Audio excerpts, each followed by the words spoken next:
नमस्कार दोस्तों, मैं प्रतीक और मेरे चैनल प्राचीन भारत में आपका स्वागत है। आज की ये वीडियो बहुत ही मस्त और महत्वपूर्ण टॉपिक पे होने वाली है, तो बिना स्किप किए लास्ट तक देखना। आज हम बात करेंगे उस राजा के बारे में जो अपने ज्ञान, वीरता और उदारशीलता के कारण पूरे भारत में प्रसिद्ध है, और वो परमार वंश का शासक भी था जिसने शकों को पराजित करके अपना साम्राज्य बढ़ाया। उस राजा का नाम है सम्राट विक्रमादित्य। तो बिना किसी देरी के चलिए शुरू करते हैं वीडियो।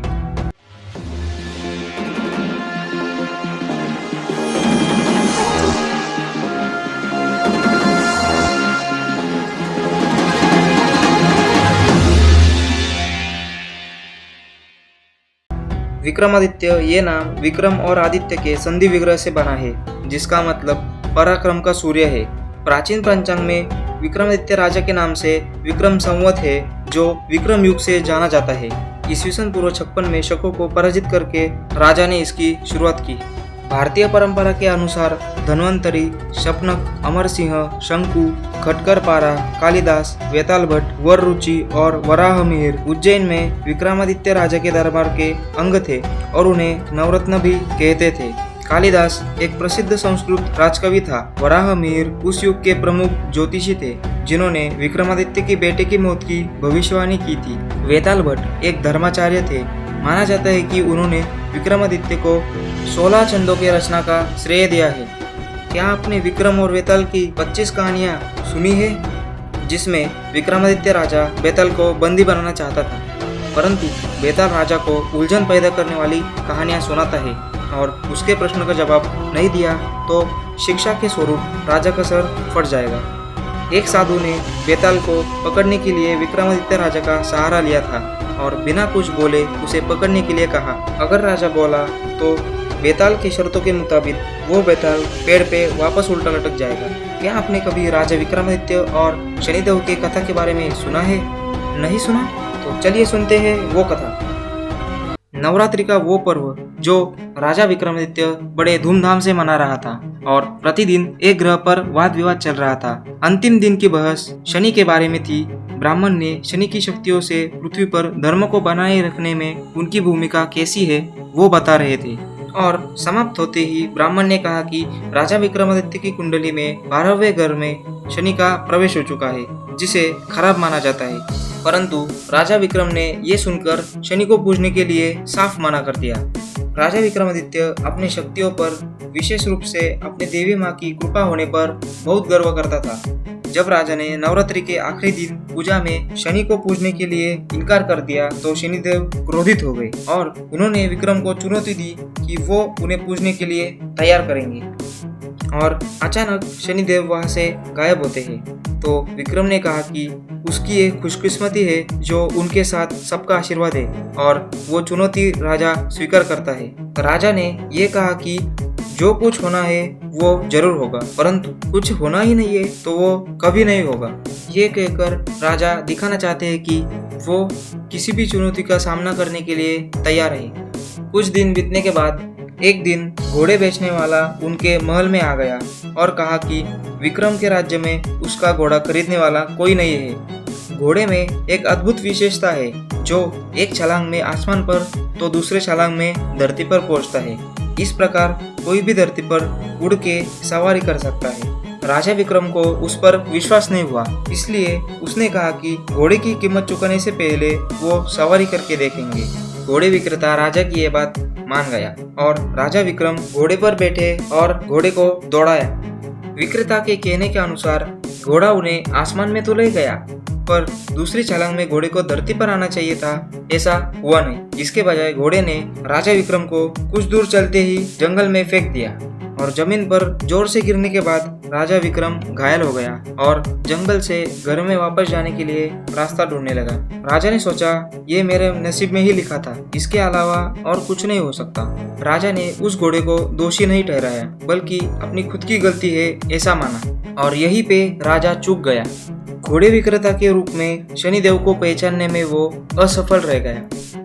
राजा ने जंगल में रास्ता ढूंढने की बहुत कोशिश की, और ऐसे ही जंगल में चलते चलते राजा पर डाकुओं ने हमला कर दिया। उसके सारे गहने डाकुओं ने लूट लिए और उसे खूब मारा। राजा विक्रम तब भी हालत से विचलित हुए बिना कहने लगे कि डाकुओं ने सिर्फ मेरे गहने और मुकुट ही ले आए ना, सिर तो नहीं। आगे चलते चलते अपने नगर को ढूंढते ढूंढते वो एक नदी के पास पहुंचे।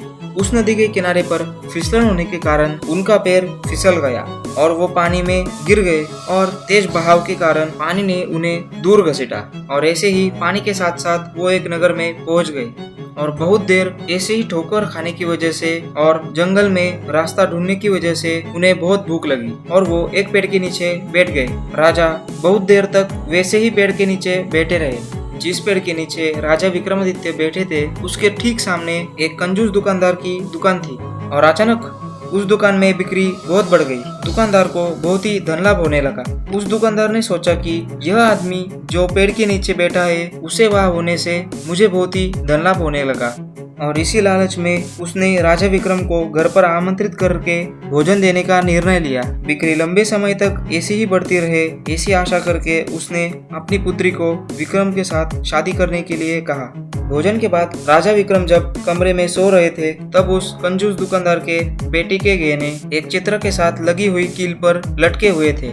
जब राजा की नींद खुली तो उसने देखा वो चित्र उस गहने को खा रहा था और राजा के खराब किस्मत के कारण वो दुकानदार उसी वक्त कमरे में आ गया और देखा कि गहने गायब थे और सारा शक राजा पर आ गया और वो दुकानदार उसे चोर समझ बैठा और राजा विक्रम को वहां के राजा के पास ले गया। राजा ने यह निर्णय लिया कि राजा विक्रम के हाथ पैर काटकर उन्हें रेगिस्तान में छोड़ दिए जाए।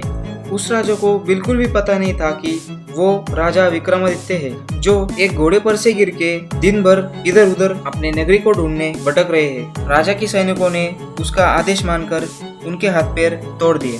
राजा विक्रम को अभी भी ये पता नहीं था कि ये सब शनि के प्रकोप से हो रहा है। जब राजा विक्रम रेगिस्तान में चलने में असमर्थ और खून से लथपथ हो गए थे तभी उज्जैन में अपने मायके से ससुराल लौटी हुई एक महिला ने उन्हें देख लिया और पहचान लिया। उसने उनकी हालत के बारे में पूछताछ की और बताया उज्जैन वासी उनकी घोड़सवारी के बाद गायब हो जाने से काफी चिंतित है। वो महिला अपने ससुराल वालों को उन्हें अपने घर में जगह देने का अनुरोध करती है और उसका परिवार उन्हें अपने घर में रखने के लिए तैयार होता है। उसका परिवार श्रमिक वर्ग का था। राजा विक्रम ये कहता है कि मैं खेतों में निगरानी करूंगा और हाक लगाऊंगा ताकि बैल अनाज को अलग करते हुए चक्कर लगाए और वो उस परिवार में मेहमान बनकर नहीं रहना चाहते थे। जब एक शाम राजा विक्रम काम कर रहे थे तो मोमबत्ती हवा से बुझ जाती है और झटके से ही वो दीपक राग गा देते हैं। उस दीपक राग से सारे नगर की मोमबत्ती जल उठती है और वहां से इस नगर की राजकुमारी जा रही होती है जिसने प्रतिज्ञा ली थी कि उससे वो विवाह करेंगी जो दीपक राग गाकर पूरे नगर की मोमबत्ती जला सके।